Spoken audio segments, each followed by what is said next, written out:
Jake from Evolving Daily, and today I want to show you one of the most useful knots you're ever going to use, and it's not this, it's just a couple of double overhands. But to use the thing we're going to use, it's called a prusik loop or a prusik knot or a prusik hitch or whatever you want to call it. We've got to make a loop first. This is going to be big just for demonstration purposes, and I'm going to tie it big. But we're going to take a piece of rope. This is about 32 inches worth of rope, thereabouts. We're just going to try to make a loop out of it. And the way that I like to do it, I think it's called a double fisherman or something like that. It's 2 overhand knots. So a standard knot is like that. That's an overhand knot, just a granny knot. We're going to make double overhands with this other piece of rope in it. So we'll take one end, wrap it around. So we've made one loop. You see that there? Yeah. We'll wrap it around again, and then this hole that we've created here-ish, the middle of our 2 loops, we're going to put that tail end back through there and then tighten it down. If you want it to be pretty, you can tighten it down from the tail end out. And then we're just going to do the same thing to the other end.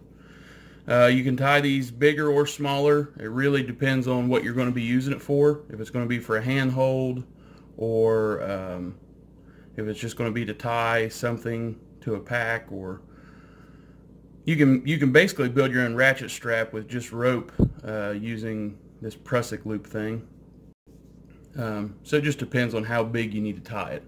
This one is pretty good sized, and you don't have to have great big rope to use this. You just need something with a decent working load. So here's a smaller one. But one thing you can use it for, and this is not the prusik, this is just a quick little hack thing to do. Say you're tying a water bottle or something goofy shaped to a backpack. Back those 2 knots off, and you have this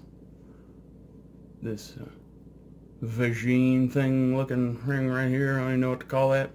I just had a shitty old beer that I hate drinking. You can take it. It'll probably look better on camera this way. You can take that little loop that you've created, slip it down in there, and tighten it down. And as long as above where you're putting it, there's something a little bit bigger, this will work. So just tighten that down, and then now you can hang that. You can clip it with a carabiner or 2, whatever you're using. But that's not a prusik. Again, that's just me rambling, just because I like playing with rope sometimes.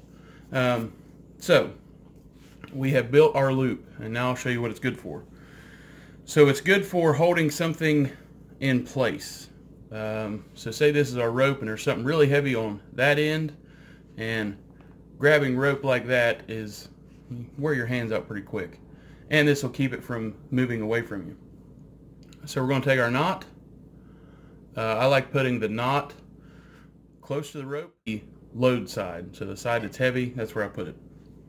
Then we're just going to wrap the rope, or our prusik loop, around it once, twice. Sometimes 2's enough. Sometimes you got to have 7.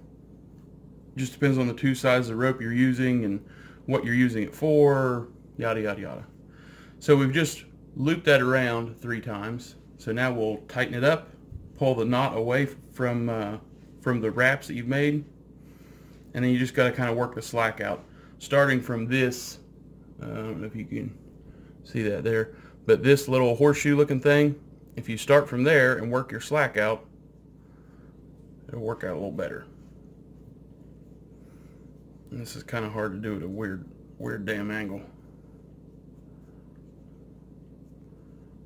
So now we're just dressing it up. The prettier, anytime you're dealing with knots or ropes or something, the prettier you make it look, usually the better it'll work for you.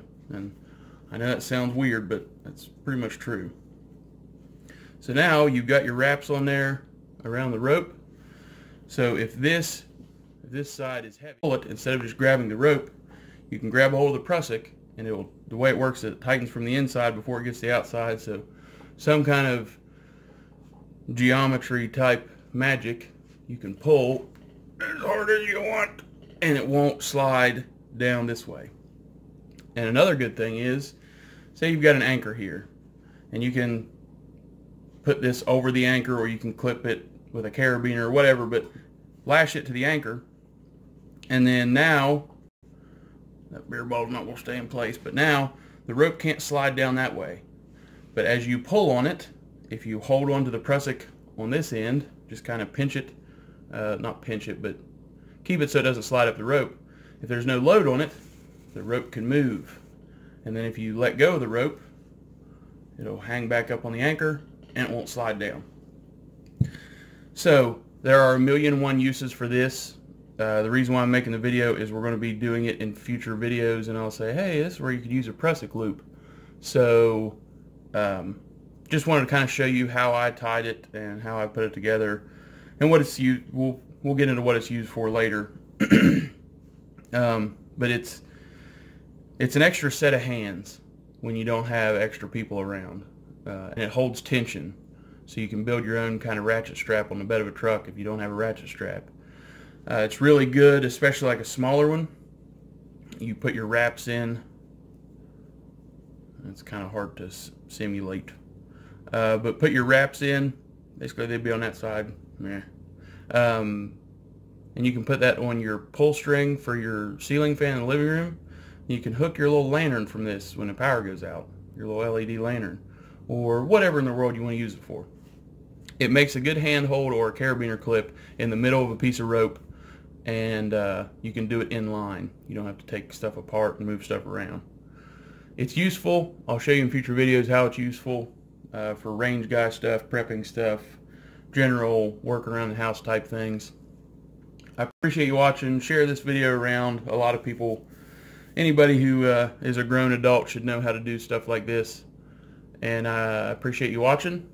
And remember, you need to be prepared to thrive while others survive.